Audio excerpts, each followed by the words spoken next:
दरवाजे पर डोरबेल बजी। भावना जी ने जब दरवाज़ा खोला तो सामने निधि खड़ी थी। नमस्ते भाभी, कैसी हो? भावना जी घृणा मिश्रित निगाहों से उसे देखकर बोली। ठीक हूँ। निधि के अंदर आने पर भावना जी ने दरवाज़ा बंद किया और दोनों ही सोफे पर शांत बैठ गई। थोड़ी देर बाद चुप्पी तोड़ते हुए निधि ने पूछा, भाभी, आप रोहन को अमेरिका से क्यों नहीं बुला लेती? नौकरी तो वह यहाँ भी कर लेगा। आप यहाँ पर कितनी अकेली पड़ गई हो। रोहन के पिता वसीयत में कोई जायदाद नहीं छोड़ गए उसके लिए। काम ना तो उसे पड़ेगा ही ना। बोलते हुए भावना जी का चेहरा गुस्से से लाल हो रहा था। भाभी, मुझे माफ़ कर दो। निधि की आवाज़ रुआसी हो चली थी। भावना जी बुरा सा मुंह बनाकर सामने बैठ गई। निधि वर्मा जी की बड़ी बहन थी। वर्मा जी का 4 कमरों का बहुत बड़ा फ्लैट मुंबई में था, लेकिन वर्मा जी की दिल्ली सरकार में असिस्टेंट की नौकरी लगने के कारण उन्हें दिल्ली आना पड़ा और वहीं उन्होंने अपनी सहकर्मी भावना जी से दोनों परिवारों की रजामंदी से विवाह भी कर लिया था।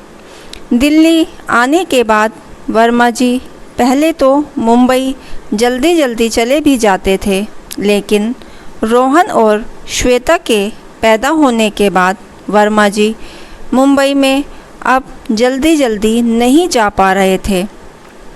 वर्मा जी के पिता मुंबई में बैंक मैनेजर थे। वर्मा जी के परिवार में केवल वह और उनकी छोटी बहन निधि ही थे। निधि का ससुराल संयुक्त परिवार था और घर के पास मुंबई में ही था। हालांकि निधि का संयुक्त परिवार था, लेकिन फिर भी सभी अपनी अपनी अलग गृहस्थी बनाए हुए थे।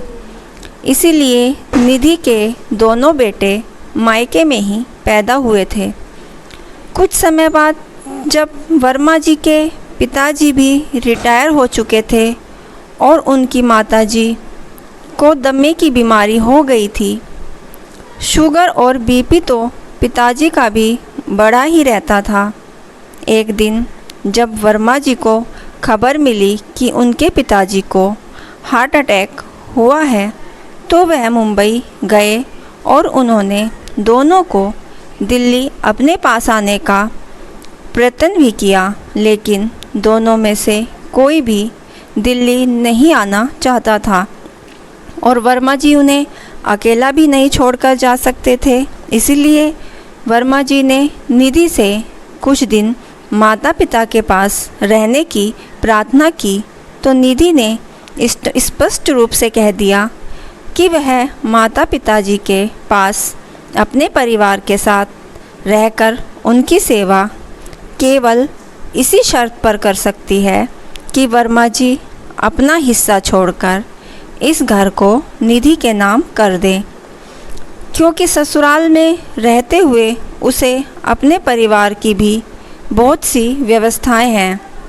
यह मायके वाला घर अगर उसके नाम हो जाता है तो उसके पति को भी यहाँ आकर रहने में कोई आपत्ति नहीं होगी।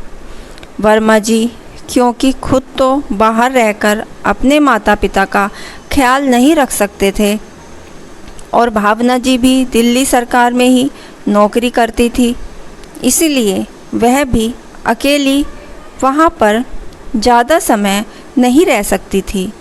इसीलिए अंततः उन्होंने निधि की बात मानकर उस घर में अपना हिस्सा छोड़ने के लिए कानूनी कागज़ों पर भी साइन कर दिया। अगली गर्मियों की छुट्टियों में जब वह सहपरिवार मुंबई गए तो उन्होंने पाया कि उनका कमरा निधि ने अपना बना लिया था और बाकी कमरों में दोनों बच्चों के। किसी तरह से ड्राइंग रूम में ही भावना जी और वर्मा जी ने अपने परिवार के साथ एक सप्ताह काटा। अम्मा बाबूजी भी यह देखकर चुप ही थे।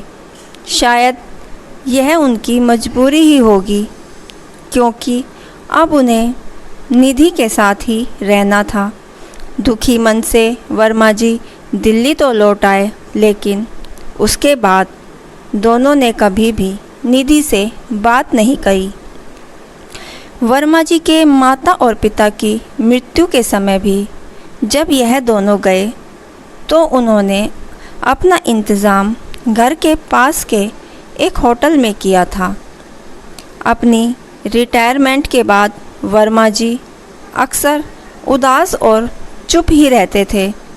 रोहन विदेश चला गया था और श्वेता की शादी भी हो चुकी थी और वह भी अपने ससुराल चली गई थी। भावना जी को भी गठिया की बीमारी ने घेर लिया था। बेटी श्वेता कभी मिलने आ जाती थी। एक दिन अचानक रात को वर्मा जी सोए तो सुबह उठ ही ना पाए। अमेरिका से रोहन भी आया था, लेकिन उसको नौकरी पर वापस जाना था, तो भावना जी ने उसे रोका भी नहीं।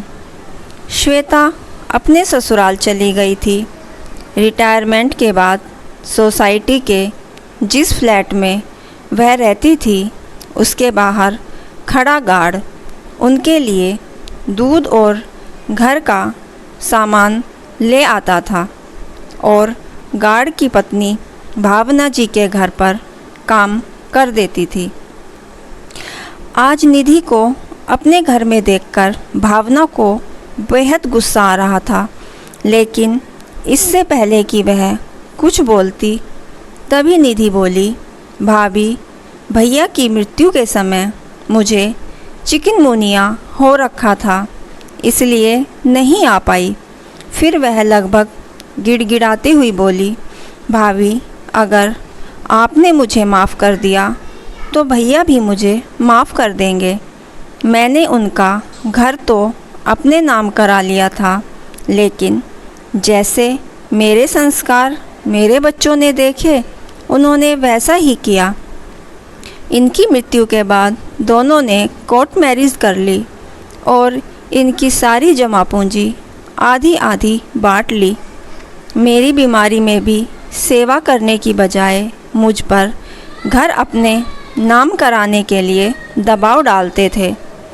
दोनों मिलकर माँ के गहने भी छीनना चाहते थे। इनके जाने के बाद मुझे हर पल भैया की याद आती थी।